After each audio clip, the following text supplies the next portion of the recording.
Oh my gosh, we're live again. Hi. Something happened with Alone. I figured that out. It's definitely not me. It's Alone's fault, as it Yeah, definitely not Josh. typically is. Anyways, we're bringing Rena back on. There were a couple, like a minute or two, that I think we probably missed.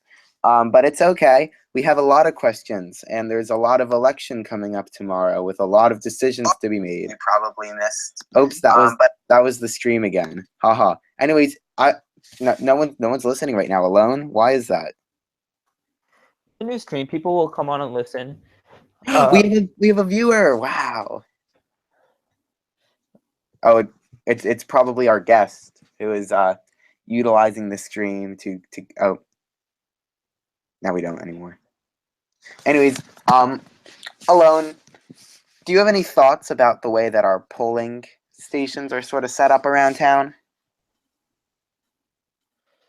I think we're good in terms of polling stations. One thing that, and it's hard to know how to maneuver around this, but one thing that's kind of difficult to deal with when we're dealing, when you're sort of dealing with voting, is that you have to understand that there are government hours. So when you're registering to vote, it's the government hours, I believe, are from 7 to 5, right? Wait, Alone. I want to hear a story about when you registered to vote. I registered pretty last minute. I registered on the last day at 4:58. You're pretty great, Alone. You know that? See, that's my thing. I think there are a couple things. One, it's not very well advertised when the deadline is to vote. I think that's very important, right? It is pretty important because even when I say no one says the actual deadline, they'll say 3 weeks before the election. Yeah. Right? What does that mean? You have to know what the election is, and then you kind of don't. A lot of people wouldn't, frankly, want to do the math in their head. Yeah, like if you say deadline to register to vote is, I think it was like May something, right? Yeah. By then, register to vote. That's I see. Okay. Let me try to get Rena on the line right now. I'll talk about things. So, it's sort of the end of the year for us. Today I gave Alone a beautiful poster with the Goldfinger Sodcast like album art on it. 16 by 20 poster, but the album art was 16 by 16 because it's a square, which you should know if you listen frequently. And it sort of symbolizes how our time is coming to an end. Oh, there's a call noise. Yes. Oh my God, there's so much singing. Alone, are you okay? Yes, I'm fine. Josh, can you hear me? Yes. Okay, I'm on. Yay! Okay, we're back. I don't even care that Alone can vote. Are you on through the podcast? I am on through the podcast. I connected my phone microphone to the computer. Yay! Well, okay, so I'll cancel. Can I cancel our call on the phone? Yes. Okay. Hello? Okay. Hello. Yes. Okay. So wonderful. we're gonna continue where we left off. Alone, you pick it up, so then I know where we are. Okay, so where it cut out was right after my first question. So my first question was about trying to fight the voter participation. Oh no, sorry. My first question was about what motivated you to become invested in Cherry Hill politics. Yes, and we discussed the zoning. And now, Josh, I remember what question. I remember what this question was. So, you've referenced the town government in Palo Alto a lot. Right. What element of their government do you think we could sort of transplant to Cherry Hill to sort of improve the quality of discussion we're getting between members of the community and our government? The critical difference is that in Palo Alto, the governing council actually makes decisions based on the input of the population. So people come to township, city council meetings in Palo Alto, and their input matters. In Cherry Hill, what happens is the township council decides before the meeting starts how the votes will come out, and that is how they come out every single time. This actually is a violation of the State Open Public Meetings Act. According to the League of Municipalities, it is a violation of the State Open Public Meetings Act for the township council to decide in advance how they're going to vote and simply rubber stamp decisions at the council meeting. Now, I know that both of you have attended council meetings, and you know for a fact that that is what happens. The council meeting begins, there may be a proclamation of some kind, there might be a photo op, and then there is voting on what has already been determined to be voted on, and it is invariably unanimous, and it typically takes about 10 minutes. People may choose to talk, and what they have to say is simply ignored. This is not the way for a council that actually values citizen participation to behave.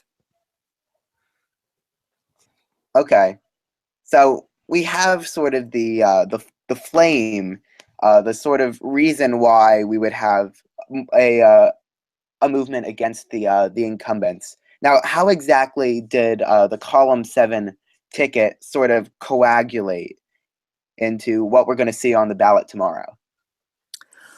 Well, what happened was that the Bernie supporters in the area conceived of the idea of confronting the machine by taking away an important part of its power base. And one of the ways that the machine has great power is that it gets to decide, as I was saying earlier, who is going to be on the party line. So who is going to run for state senate? Who is going to run for Congress? Who is going to run for freeholder? And technically, these decisions are made by the county committee. In the case of how things operate here in Camden County, the Norcross machine tells the county committee who to vote for, and that is who gets on the ballot.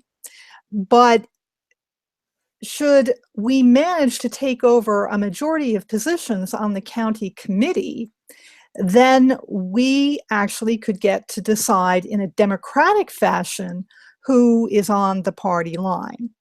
So this effort begun by the Bernie people was initially to take over the Camden County Democratic Committee. There are more than 400 of these positions here in Camden County, and unfortunately the effort was started way too late to make this change. Now here in Cherry Hill, people are a little more active, a little more organized, and we were able to recruit a large number of people to serve on county committee.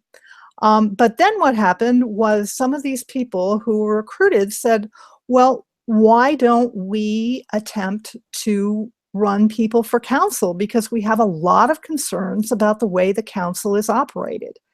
And some really excellent people volunteered to be on the council.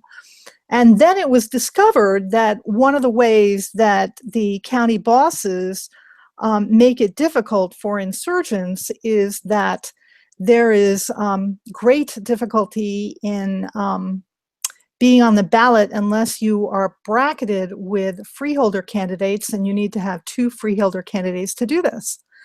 And then this is why we have a column and are not out in column 10 a disorganized list of other candidates because we have freeholder candidates. So that is how it came together. It really happened very quickly based on people volunteering for change. Okay, so what have the candidates so far and the other people that have helped organize Column 7, what have they done so far aside from the lawn signs and other easily visible visual advertisements? What have they done to try to develop the public knowledge of the development of Column 7? Right. This is a grassroots campaign. We are operating on a shoestring, basically from contributions from the candidates. We get no money from big donors like the machine. So we have been going door to door, talking to voters. We have been meeting voters at events. We had a large turnout at the Sustainable Cherry Hill Festival, for example.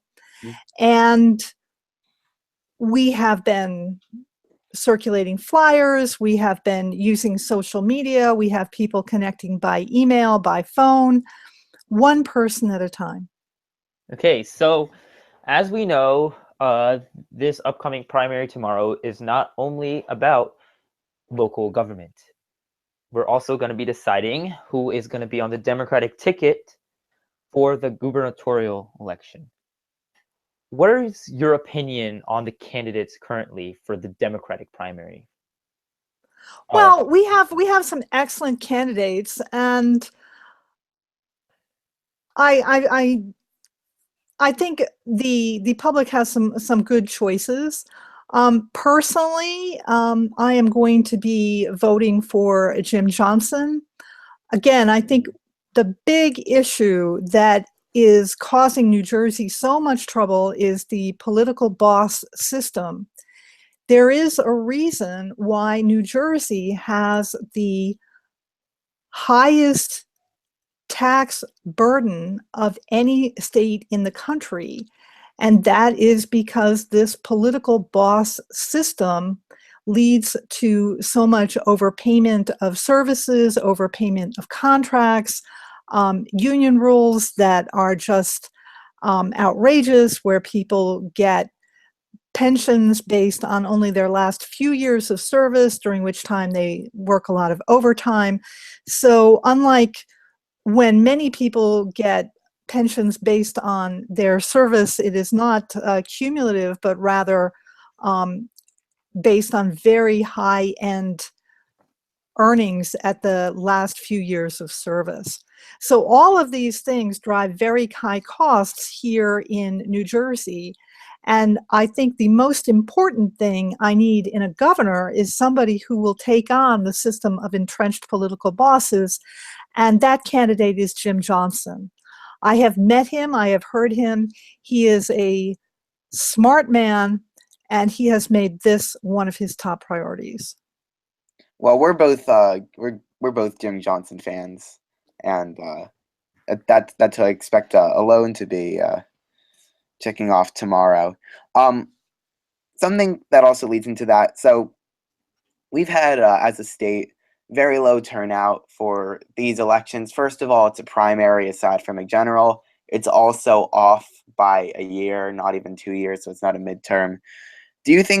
What sort of impact do you think that low turnout across the board will have on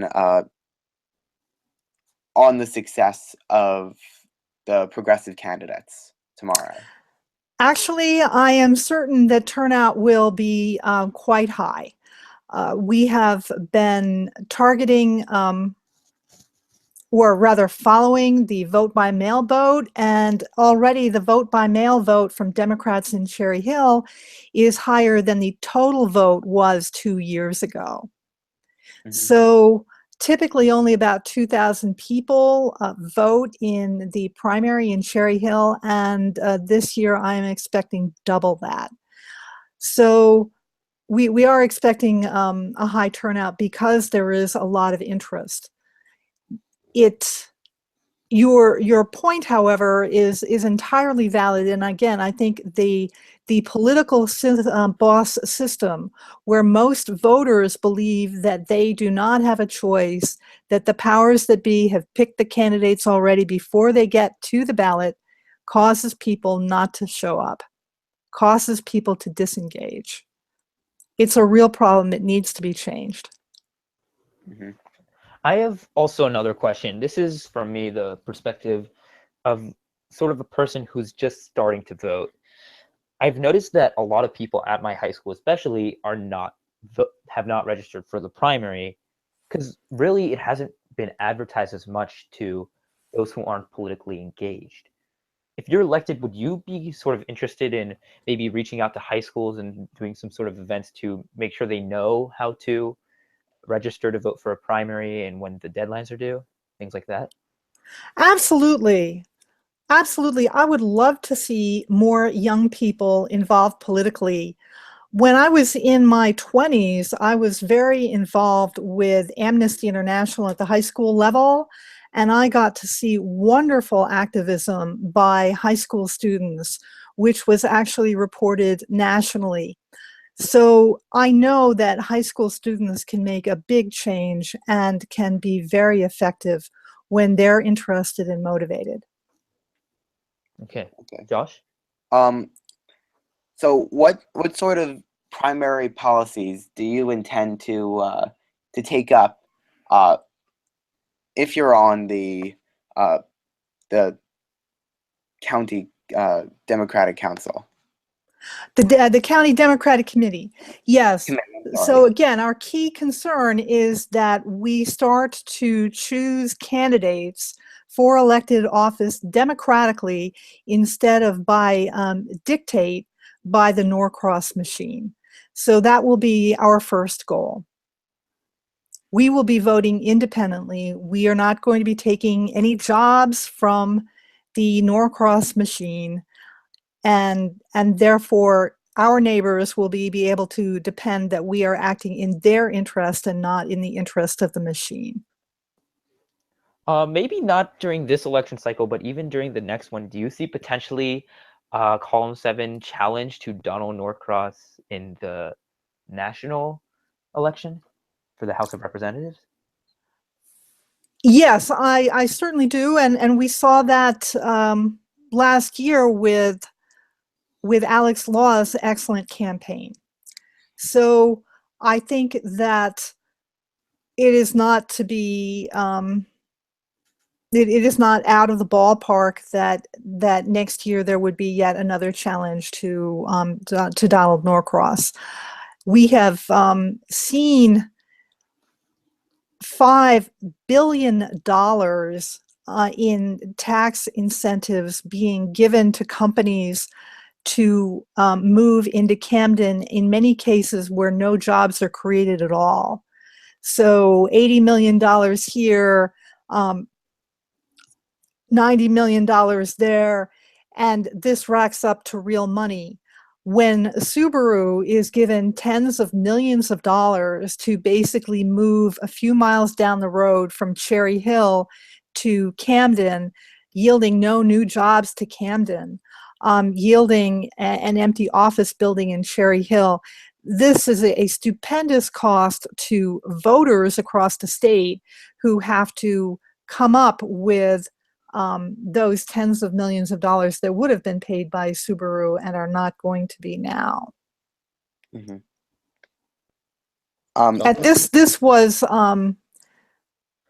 a system of bribes to move people and companies into Camden that was set up by Donald Norcross. April Saul, who is on the ballot in Camden, has written a brilliant article that was on newsworks.org, the WHYY outlet, and it is posted on Cherry Hill United, and I would encourage people to take a look at it.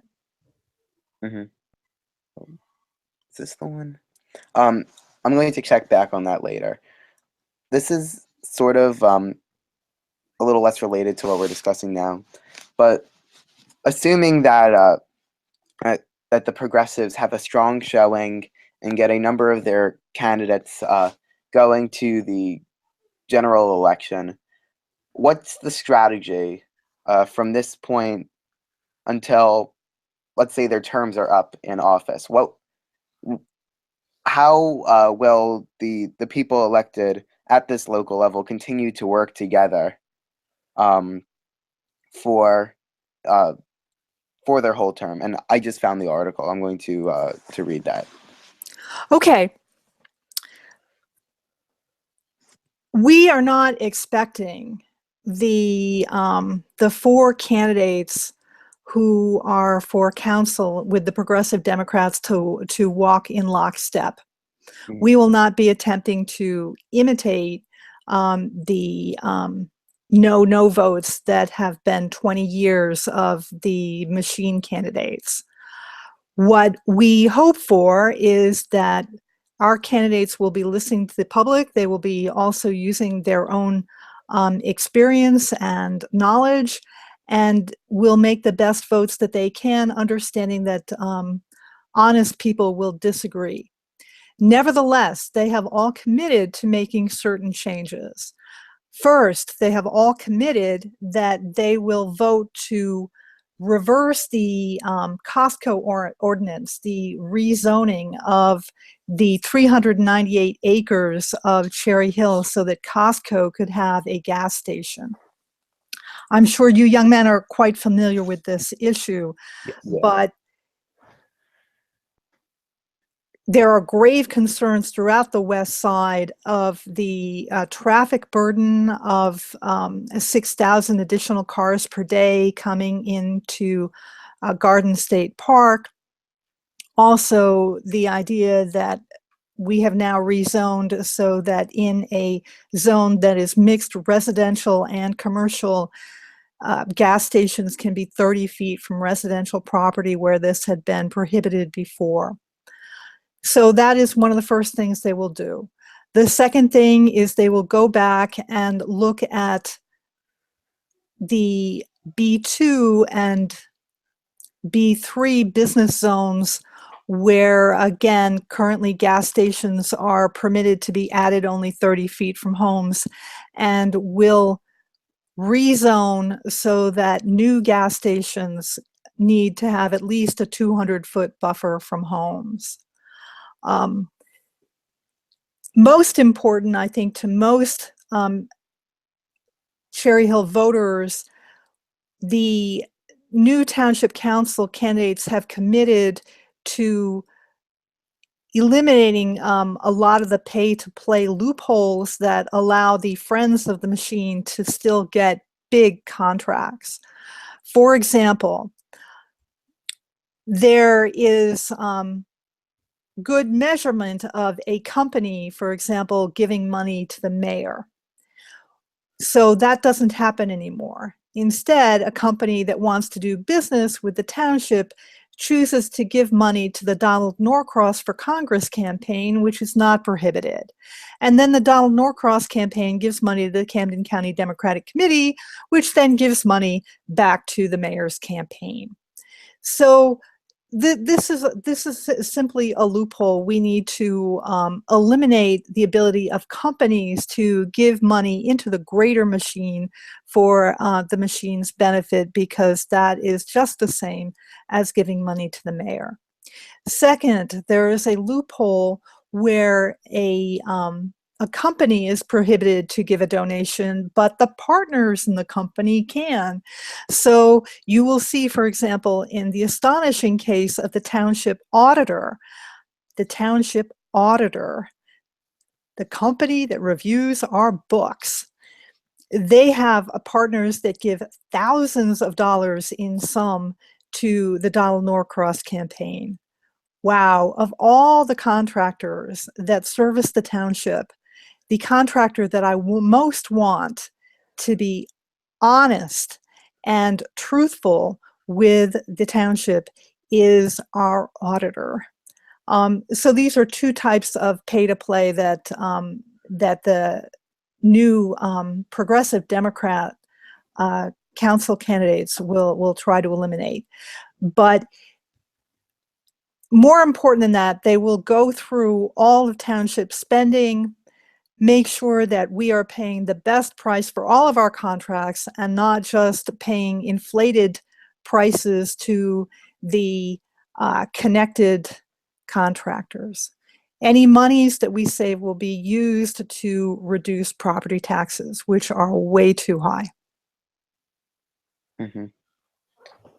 So I think we're going to start to wrap this up. I think our final question is, what's your plan for tomorrow?